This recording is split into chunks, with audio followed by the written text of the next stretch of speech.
Hello and welcome! I'm Jenny Hall. Thanks for joining me for another card making tutorial. Today I'm creating an interactive birthday card and I'm matching it with a mini album.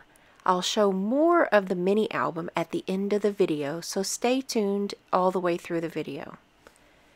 I'm starting off by creating what looks like a drawbridge on the front of a castle. To get that wooden look, I'm using a piece of Wood Textures Designer Series paper, and I have added that onto a piece of early espresso. The front of the card is going to be 3 layers total: the card base, a layer, and a panel of Designer Series paper. Using one of the layering squares dies, I cut through all 3 of these pieces at the same time. That way I will know exactly where to add this square back in and cut through the final piece. The die did not go through the card base on the first pass. I was able to place that square exactly where I'll need it, and it was a nice guide to have. Now, raising the panel on dimensionals, I have a perfect peek through to the inside of the card. I'm adding this little panel that looks like a drawbridge by scoring it 1/2 inch away from the bottom and adding some tear and tape, which is a very, very strong adhesive. This will keep the drawbridge in place. My son is turning 7 years old, and he's not going to be very careful with this card. I'm telling you, he will try to remove that flap if at all possible. He is a boy. The inside of the card is going to show through the front whenever that flap is open. So I want it to be something that is bolder and brighter than the front of the card. So the image of the paper from Myths Magic that has the tree pattern is really a nice jump out at you kind of let's see what's inside this card kind of print. I stamped from Magical Day the "You Are One of a Kind" sentiment and die cut it with one of the coordinating dies. A piece of copper trim that is folded over and adhered down with some more of that really strong tear and tape is going to keep the little piece in place that can open the front flap.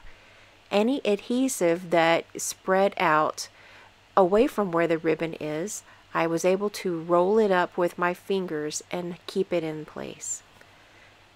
These dragons and all the other images on the Myths and Magic Designer Series paper are wonderful. There are stamps in the Magical Day stamp set for a dragon and a knight, but the paper has a kind of glitter embossing on it that I can't duplicate in my stamping. So feeling the paper with the finger of this little knight and the dragon, there is a texture to it that I believe will be attractive to my son. Some of the other pieces from the Magical Day die set is going to kind of set off the front of the card in a masculine sort of way without obscuring any of the flap that comes down from the top. So as you can see, it opens easily and I'm pretty secure with that tear and tape not coming away.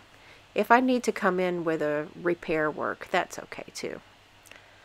I've cut one of the dragons out and I'd like to make sure that that dragon shows through when the flap is open. So I double check to make sure he could be seen.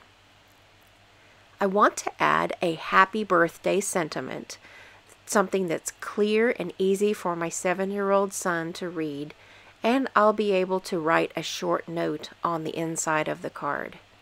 So it's easy to open the flap and close it up, not too complicated and easy for you to duplicate. The card matches the mini album perfectly. A lot of the same paper was used. I did use the large letters dies, and I didn't use the stamp set, but just the dies. But I used lots more of that Myths and Magic paper. Can you see how it shines? So I created places where I can add photographs, and I also added little pockets made out of the same designer series paper, and places to journal as well. I'll be sure to share after his birthday so that we can see how the journal ended up going together. Thank you so much for joining me for this video today. I will make a mini album tutorial in the future, maybe for Nathaniel's birthday. For more information on this project, be sure to visit me at jennystampsup.com, and while there, you can click Shop Now to make your Stampin' Up! Purchase. Thank you so much for your support, and I'll catch you next time. Bye-bye. Hi, my name is Trip. Thanks for watching the video. See you next time.